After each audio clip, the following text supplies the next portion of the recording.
ഒരിക്കൽ ഒരു സന്യാസിയുടെ അടുക്കിൽ ഒരു വ്യക്തി വന്ന് ചോദിച്ചു, ആരാണ് ജീവിതത്തിൽ യഥാർത്ഥ ഫലങ്ങൾ പുറപ്പെടുവിക്കുന്നത്? ആ സന്യാസി അദ്ദേഹത്തെ കൊണ്ട് ഒരിടത്തേക്ക് പോയി. അവിടെ ധാരാളം വൃക്ഷങ്ങൾ ഉണ്ടായിരുന്നു. പക്ഷേ ആ വൃക്ഷങ്ങളിൽ ഒരു വൃക്ഷത്തിൽ മാത്രം നിരവധി ഫലങ്ങൾ ഉണ്ടായിരുന്നു. ആ വൃക്ഷം നിറയെ ഫലങ്ങളായിരുന്നു.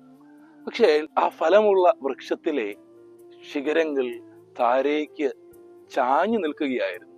അതേസമയം മറ്റു വൃക്ഷങ്ങൾ നന്നായി നിവർന്നു നിൽക്കുകയും ചെയ്യുകയായിരുന്നു. സ്നേഹമുള്ളവർ, ഇങ്ങനെയാണ് മറ്റുള്ളവരുടെ മുമ്പിൽ എളിമയോടെ വിനയത്തോടു കൂടി നമ്മൾ ജീവിക്കുമ്പോൾ തീർച്ചയായും നമ്മുടെ ജീവിതവും ഫലങ്ങൾ പുറപ്പെടുവിക്കുന്നവരാകും. യേശു പറയുന്നുണ്ട്, ഞാൻ ശാന്തശീലനും വിനീതഹൃദയനുമാകിയാൽ നിങ്ങൾ എന്നിൽ നിന്ന് പഠിക്കുവിൻ.